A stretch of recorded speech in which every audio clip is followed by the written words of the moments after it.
موٹاپا کم کرنے کا نسخہ. مفتی صاحب سے درخواست ہے کہ اگر مفتی صاحب کے پاس پیٹ کم کرنے کا یا موٹاپا کم کرنے کا کوئی نسخہ ہے تو وہ بتا دیں, بڑی مہربانی ہوگی. محمد زبیر جدہ سے. بھائی یہ تو ڈاکٹروں سے اور حکیموں سے پوچھیں کہ موٹاپا کیسے کم کیا جائے گا. اب میں نے ڈاکٹر اور حکیموں ہی کے سے جو باتیں سنی ہیں اس کا کچھ خلاصہ آپ کے سامنے پیش کر دیتا ہوں. یہ تو شرعی مسئلہ نہیں ہے, تو میڈیکل سائنس کا مسئلہ ہے. آپ نے مجھ سے پوچھ لیا تو اپنے تجربے شیئر کر دیتا ہوں, لیکن وہ تجربے آپ اس پر عمل کرنے سے پہلے کسی ڈاکٹر یا اچھے حکیم سے رابطہ کیجیے گا.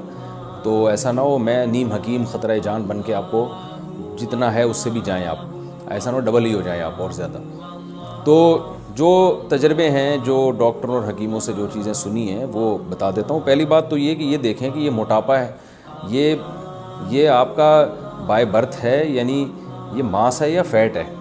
بعض لوگ قدرتی طور پر موٹے ہوتے ہیں, ان میں گوشت زیادہ ہوتا ہے. تو جو قدرتی طور پر موٹا ہے وہ کیوں اپنے آپ کو کم کرے گا, وہ تو اس کا تو ماس ہی کم ہو جائے گا, وہ تو کمزور ہو جائے گا بیچارہ. اب ایک بچہ پیدا ہی اتنے سارے پاؤنڈ کا ہوا وہ, اور ویسے ہی اس کے اندر وہ نیچرل موٹا ہو جیسے ہوتے ہیں. ہر ایک کو اللہ نے ایک جیسی شکل و صورت تھوڑی دی ہے, نہ ایک جیسا وزن دیا ہے. اب آپ ایسے ہی ہے جیسے ایک آدمی کہے میں اتنے فٹ لمبا ہوں تو میں چھوٹا کیسے ہوں گا. تو بھائی آپ کو اللہ نے پیدا ہی لمبا کیا ہے, تو آپ اپنے آپ کو کٹوائے بغیر تھوڑی چھوٹے ہو سکتے ہیں, یا تو کھسوانا پڑے گا ریگ مال سے اپنے آپ کو. تو ایسے ہی بعض جیسے کچھ لمبے پیدا ہوتے ہیں, کچھ چھوٹے پیدا ہوتے ہیں, کچھ خوبصورت ہوتے ہیں, کچھ بدصورت ہوتے ہیں, کچھ گورے ہوتے ہیں, کچھ کالے ہوتے ہیں. تو ایسے ہی بائی نیچر کچھ لوگ موٹے ہوتے ہیں. تو یہ والا موٹاپا برا نہیں ہے, یہ آپ کی اس باڈی کا اسٹرکچر ہی اللہ نے ایسا بنایا ہے, تو یہ ٹھیک ہے, بالکل ہنسی خوشی زندگی گزاریں. بے شک آپ 150 کلو کے ہوں, اس سے کوئی فرق نہیں پڑتا, یہ بائی نیچر. یہ ڈاکٹر آپ کو مختلف قسم کے ٹیسٹ لکھ کے دے دیں گے, اس سے پتہ چل جائے گا آپ میں فیٹ کتنا ہے, ماس کتنا ہے. تو اگر ماس ہی زیادہ ہے تو کوئی ٹینشن کی بات نہیں ہے. اس کو کم کریں گے تو اس کا مطلب آپ خود ہی کم ہو رہے ہیں, یعنی اس کا جیسے کوئی لمبے آدمی کو اگر چھوٹا کریں گے تو اس آدمی ہی کو تھوڑا کم کرنا پڑے گا. تو ایسے ہی بائی نیچر اگر آپ موٹے ہیں, بائی نیچر کا مطلب کوئی بیماری نہیں ہے, تو پھر اگر آپ کم ہوں گے تو اس کا مطلب آپ خود ہی کم ہو رہے ہیں, یعنی پورے آپ ہی غائب ہو رہے ہیں آہستہ آہستہ. تو یہ غلط ہو جائے گا. تو دوسرا موٹاپا وہ ہوتا ہے جو فیٹ کی وجہ سے ہوتا ہے, جو آج کل مارکیٹ میں چل یہ رہا ہے. کہ اسی طرح یاد رکھیں پیٹ بھی بعض لوگوں کا جو نکلا ہوا ہوتا ہے وہ فیٹ کی وجہ سے نہیں ہوتا, وہ بائی نیچر ہوتا ہے. بعض بچے پیدا ہوتے ہیں ان کا پیٹ بڑا ہوتا ہے, تو اس پیٹ کو کم کریں گے تو بچے کو ہی کم کر رہے ہیں گویا کہ آپ, یہ نقصان دہ ہے. تو یہ ڈاکٹر یا حکیم سے پوچھ لیں. زیادہ تر تو اس میں ظاہر ٹیسٹ ڈاکٹر کر کے بتا دیتے ہیں کہ یہ بچے کا پیٹ ہی بڑا ہے, یہ قدرتی بڑا ہے, تو اس کو نہیں کم کر سکتے. اس کا تو یہ کہ آتے واتے نکالنی پڑیں گی اندر سے کاٹ پیٹ کے, تو ظاہر ہے وہ نہیں ہو سکتا. تو وہ ایسے ہی رہنے دیں. کچھ لوگوں کے پیٹ قدرت نے بڑے بنائے ہیں, کچھ کے چھوٹے بنائے ہیں, تو وہ ویسے ہی رہنے دیں اس کو. تو یہ دو چیزیں کنفرم کرنے کے بعد یہ دیکھیں کہ اگر یہ موٹاپا فیٹ کی وجہ سے ہے, چربی کی وجہ سے ہے, تو پھر اس کو یقیناً کم کرنا چاہیے. یہ بہت بڑی آفت ہے, بلکہ قیامت ہے. تو اور نبی صلی اللہ علیہ وسلم کی وعیدیں ہیں ایسے موٹاپے پر.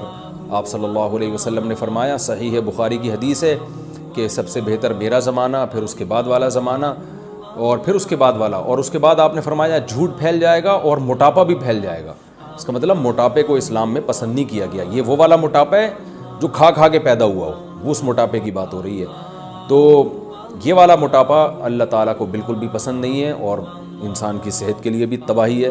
تو پہلے سے آپ چیک کروا دیں, ڈاکٹر سے رابطہ کریں, وہ آپ کو بتا دیں گے یہ اچھا والا موٹاپا ہے یا گندا والا موٹاپا ہے. ٹھیک ہے نا, یعنی چربی کی وجہ سے یا کسی اور وجہ سے. اگر چربی والا موٹاپا ہے تو بھائی اس کے لیے جو سب سے بہترین چیز ہے وہ ہے آپ جاگنگ کریں صبح صبح اٹھ کے.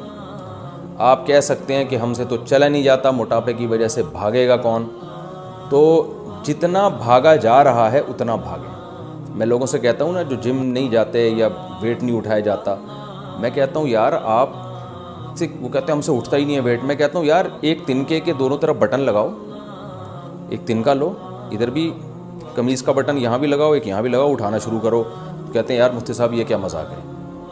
میں کہتا ہوں یہ اٹھا لو. یہ کہہ رہے ہیں یہ کیوں نہیں اٹھا لیں گے. میں نے کہا یہاں سے شروع کرو, اس کا مطلب ویٹ اٹھا سکتے ہو آپ, تو تھوڑا ویٹ اٹھاؤ نا, پھر 2 بٹن کر دینا کہ 10 بٹن, جتنا اٹھا سکتے ہو اتنا تو اٹھاؤ بھائی. 1 کلو اٹھا سکتے ہو, 1 کلو ویٹ اٹھاؤ, تو آہستہ آہستہ 2 کلو کی طاقت اللہ پیدا کر دے گا. یہ تو بٹن تو ایک مثال دے رہا ہوں سمجھانے کے لیے کہ جتنا ہو سکتا ہے اتنا تو کریں. تو آپ جو موٹے حضرات ہیں بھائی ان کو جاگنگ کرنی پڑے گی. پہلے تیز چلیں, تیز چلنے کی عادت ڈالیں, اسپیڈ کے ساتھ چلیں, یہ جو پارکوں میں جس طرح سے لوگ صبح صبح چل رہے ہیں، یہ چلنا بیکار چلنا ہے، اس سے کچھ بھی نہیں ہوگا. گپ شپ لگاتے ہوئے جا رہے ہوتے ہیں اور کوئی اسپیڈ ہوتی نہیں ہے ان کی، تو اسپیڈ کے ساتھ چلیں اور باتیں نہ کریں اس دوران. جتنا تیز چل سکتے ہیں اور جتنی دیر تک چل سکتے ہیں چلیں، سانس پھول جائے تو یہ آہستہ آہستہ لاشعوری طور پر آپ کا اسٹیمنا بڑھنا شروع ہوگا. اور جب چلنے کے عادی ہو جائیں تو پھر اس کے بعد ہلکی ہلکی جاگنگ شروع کریں، ہلکی ہلکی. دیکھیں کتنا دوڑ سکتا ہوں، جتنا دوڑا جا رہا ہے اتنا دوڑ لیں. تو پھر نوٹ کر لیں بھائی آج میں اتنے منٹ دوڑا، جاگنگ کی ہے میں نے. اگلے دن کیا کریں، ایک ہفتے تک اتنے ہی منٹ تک. دیکھیں گے ایک ہفتے بعد آپ کا اسٹیمنا بڑھ چکا ہوگا.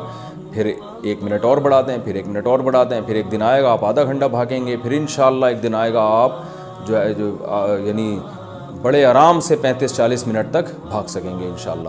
اور ایک دن آئے گا آپ ایسا بھاگیں گے کہ اگر آپ کے جتنے قرض، جن لوگوں سے آپ نے قرضے لیے ہوئے آپ وہ بھی نہیں آپ کو پکڑ سکیں گے، ایسا آپ انشاءاللہ بھاگیں گے. تو ویسے اللہ ایسے بھاگنے سے بچائے. تو ایک تو یہ کریں آپ، اس سے بہت فائدہ ہوگا. جاگنگ جو صبح کی جاگنگ ہے اس سے بہتر کوئی ایکسرسائز نہیں ہے، ورزش نہیں ہے. میٹابولزم بہت اچھا ہو جاتا ہے انسان کے. ہمارا میٹابولزم ہے نا جو ہم کھاتے ہیں، تو بعض لوگ دیکھیں بیٹھے بیٹھے کھا رہے ہوتے ہیں پھر بھی موٹے نہیں ہوتے. وہ کیا ہوتا ہے، ان کی باڈی کا یعنی سسٹم اتنا اچھا ہوتا ہے کہ وہ اندر سے وہ یعنی دیکھنے میں لگ رہا ہے کچھ نہیں کر رہے مگر وہ کر رہے ہوتے ہیں. ان کے اندر سے سسٹم بہت اچھا ہوتا ہے، سب چیزیں حرکت میں ہوتی ہیں. تو آپ جب بھاگیں گے تو حرکت میں آئیں گے، اور آپ نے سنا ہوگا حرکت میں برکت ہے. دوسرا، کھانے پہ کنٹرول میں یہ کرنا ہے کہ 3 چیزیں دنیا چھوڑنے سے پہلے 3 چیزیں چھوڑنی تو نہیں ہے، کم کر دینی ہے. روٹی، چاول، آلو، اور یہ جو تیل کی چکنائی آج کل تیل ڈال کے کھا رہے ہیں، یہ 4 چیزوں سے تھوڑا سا پرہیز کریں، کم کریں، ختم نہ کریں. اور اس کے علاوہ آپ فروٹ کھائیں اور اللہ آپ کا بھلا کرے. گوشت کھائیں، آپ دودھ پئیں، جو ہے وہ انڈے منڈے کھائیں، پھوڑیں. تو یہ سب چیزیں آپ کھائیں گے. اور روٹی چاول، جس آدمی کو وزن کم کرنا ہے اس کو دنیا چھوڑنے سے پہلے روٹی چاول چھوڑنا پڑے گا. یہ چھوڑنے سے مراد کم کرنا، چھوڑنا تو ٹھیک نہیں ہے، کم کرنا پڑے گا، اس کی مقدار کم کریں. اور کم بھی آہستہ آہستہ. آپ معذرت کے ساتھ اگر صبح 4 پراٹھے کھا رہے ہیں تو بہت افسوس ہو رہا ہے مجھے یہ کہتے ہوئے، انشاءاللہ نہیں کھائیں گے لیکن بہت سے کھا رہے ہوتے ہیں، تو 4 کو 3 پہ لے کر آئیں. اور ایک دم سے نہ چھوڑیں، نہ ایک دم سے بہت کم کریں. 4 پراٹھے کو آپ 3 پر لے کر آئیں. تو جب اس کی عادت ہو جائے گی تو پھر 2 پہ آئیں. جب اس کی عادت ہو جائے گی تو 1 پہ آئیں. اور جب اس کی بھی عادت ہو جائے گی تو پراٹھا صرف صبح آدھا ہی کھایا کریں آپ، ٹھیک ہے نا. اور اس طرح یعنی روٹی کو کم کریں اور چاول کو. آلو تو ہمارے یہاں اتنے نہیں کھائے جاتے. یہ 2 چیزیں جو ہے نا ویٹ بہت بڑھاتی ہیں کیونکہ ان میں کاربوہائیڈریٹس بہت زیادہ ہوتے ہیں. تو اور اس کی سیلڈ وغیرہ بڑھا دیں اپنی خوراک میں. کھانے سے پہلے سیلڈ کھایا کریں خوب اچھی طرح. تو اس سے کیا ہوتا ہے کہ بھوک بھی کم ہو جاتی ہے، انسان کھاتا بھی کم ہے، اور وہ جو سیلڈ ہم کھاتے ہیں وہ ویسے ہی ویٹ کو ختم کرتا ہے. اور آپ دیکھیں کچھ دن آپ کو ٹینشن ہوگی، اس کے بعد آپ کو اتنا مزہ آئے گا جب آپ کا وزن کم ہو جائے گا نا، اور آپ کو محسوس ہوگا میں دوبارہ سے جوان ہو گیا ہوں، اور بہت ساری بیماریاں ختم ہو جائیں گی. ہمارے ایک دوست نے بتایا کہ ان کے کسی ریلیٹیو نے جو ہے وہ ماشاءاللہ بڑے بھاری بھرکم ہوا کرتے تھے، تو کھاتے پیتے رہتے تھے ہر وقت. یہ فاسٹ فوڈ وغیرہ بالکل چھوڑ دیں، بیکری کا سامان بالکل چھوڑ دیں. تو وہ بڑے بھاری بھرکم ہوتے تھے، تو انہیں کسی کمپنی میں جاب کی آفر آئی مینیجر کے لیے.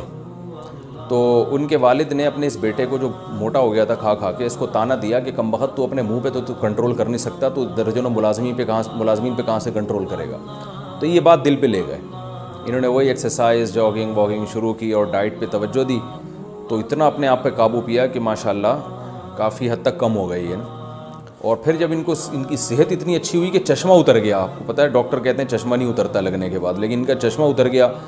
ڈاکٹروں نے بتایا کہ آپ نے شوگر کو 10 سال آگے دھکیل دیا ہے، 10-20 سال آگے دھکیل دیا، کیونکہ یہ جو ان کے ٹیسٹ آئے تھے اس میں بس ان کو شوگر کا حملہ ہونے ہی والا تھا ان کے اوپر، اور پتہ نہیں کیا کیا بیماریاں ختم ہو جاتی ہیں. تو بھائی موٹاپا تو بہت ہی خطرناک چیز ہے. کینسر، ڈاکٹر نے مجھے خود بتایا، کینسر کے اسپیشلسٹ نے، کہ کینسر کے جتنے پیشنٹ آتے ہیں اکثر ان پیشنٹ کی ہسٹری میں جب آپ غور کریں تو موٹاپا ہی ہوتا ہے. تو بہت ساری بیماریاں اس سے. تو منہ پہ بھی کنٹرول کریں اور تھوڑا سا فزیکل ایکٹیویٹیز کو بڑھائیں.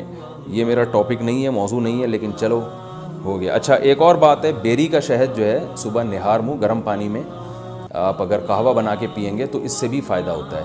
بہت تیزی سے پیٹ کی چربی، یعنی مشاہدہ یہ ہوا ہے کہ جن لوگوں کا پیٹ نکلا ہوا تھا وہ یہ تھوڑا گرم پانی میں جب بیری کا شہد ڈال کے پیتے ہیں تو بیری کے شہد میں حکیم لوگ کہتے ہیں کہ فیٹ ختم کرنے کی کچھ کیمیکل قدرتی طور پر ہوتے ہیں، سدرا شہد جسے کہا جاتا ہے، تو اس کے بھی بڑی جلدی پیٹ جو ہے توند کم ہونا شروع ہوتی ہے۔ کچھ لوگ حماقتیں کرتے ہیں، سرکہ پینا شروع کر دیتے ہیں نہار منہ، کچھ یہ کرتے ہیں کہ خالی پیٹ لیمن کا قہوہ پینا شروع کر دیتے ہیں۔